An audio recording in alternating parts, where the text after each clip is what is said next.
To give you one example, in fiqh, for example, تشبيك الأصابع is sunnah, to clean between your fingers. If you read it in a book, you find people sometimes interlocking between their fingers, thinking that this is the way to clean between your fingers. No, you're not supposed to clean between your fingers this way when you perform your wudu, because dirt may come in these here spaces between the upper parts of your fingers, the surface of your hand. So you clean your fingers this way. You have to see a teacher doing this in front of you, teaching you how to do it. For example, how to lick your fingers after you have eaten a meal. How to lick your fingers. Some people, especially some Salafis, insist on practicing the sunnah in front of people, and then they start licking their fingers by inserting their fingers in their mouth. They do it in front of people, and people look at them. Is this the sunnah? How come this is the sunnah? I tell people, wallahi, they are doing a lot of damage to the sunnah of the Prophet sallallahu ta'ala alayhi wa sallam, because the first thing people would say, how come the Prophet practices something like that? Is this the sunnah? We're elegant people, especially upper class, wealthy people. Those people, they think, is this the sunnah? How come we live in 20th century, 21st century now, 15th century of hijrah? You want us to live the same way the Prophet lived 1400 years ago? No, the sunnah of the Prophet sallallahu ta'ala alayhi wa sallam is the most elegant way.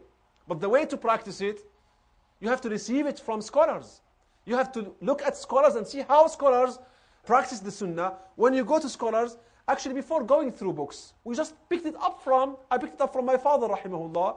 He practiced this and I looked at him, and later on, when I became young, I read it in books. But you see that you never insert your finger in your mouth. First of all, if there are any food on your three fingers, your thumb, your index finger, and middle finger, if there is any food sticking on them, then you pick it up. But what? With your lips. This way. Starting with the middle finger, then the index finger, then the thumb. Because the middle finger is the one most involved in food. Then the index finger, then the thumb. And by just picking up the food from your finger, without inserting your finger in your mouth. This way, if you practice this in front of any people, Muslims, non-Muslims, in a banquet, in front of diplomats, politicians, upper class, middle class, there's nothing shameful in it. There's nothing embarrassing in practicing this sunnah in front of people, but you have to see the ulama practicing this to learn from them. If you pick it up from books, you won't be able to practice it. Let me give you another example. The example of the Prophet sallallahu ta'ala alayhi wa alihi wa sallam. You know, he ate dates. Dates have seeds. So how to take the seeds out of your mouth? How to take the seeds out of your mouth? Even up to that level is described in the sunnah of the Prophet sallallahu ta'ala alayhi wa alihi wa sallam.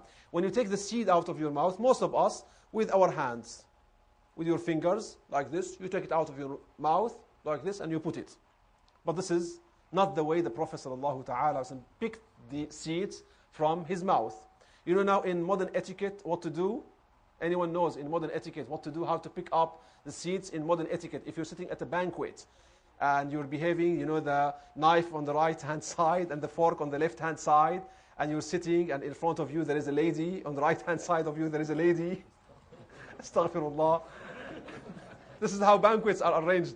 In modern etiquette, you have to pick up the fork to your mouth, pushing the seed on the fork. You have to be lucky. Then you put the fork down, then you put the seed in the proper plate. But in the case of the Prophet sallallahu ta'ala, it's much easier. You pick up your fingers, the index finger and the middle finger, this way, the upper part of them to the mouth. Then you push the seed out of your mouth without showing your tongue, like this. Then you take the seed down, you put it on the plate. In that sunnah, we can prove that the Prophet sallallahu ta'ala alayhi wa sallam was the most hygienic human being. People are worried now about hygiene, public health, and getting infections because of bacteria and diseases spreading all around the world now. The Prophet ﷺ didn't want us to pick up the seed. This applies on olives, applies on cherry, applies on dates, applies on anything that that has seeds and you want to take the seed out of your mouth. You shouldn't pick up the seed with the inside parts of your fingers. Why? Because you pick up the seed, you put it, then the inside part of your finger is now stained with your saliva. Now you're going to touch something else while eating. You might not eat it. Picking up a piece of fruit, you might leave it, pick up another.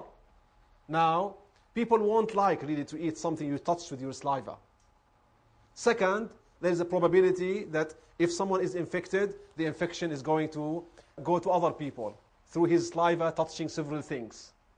Can you believe that the Prophet would be so hygienic?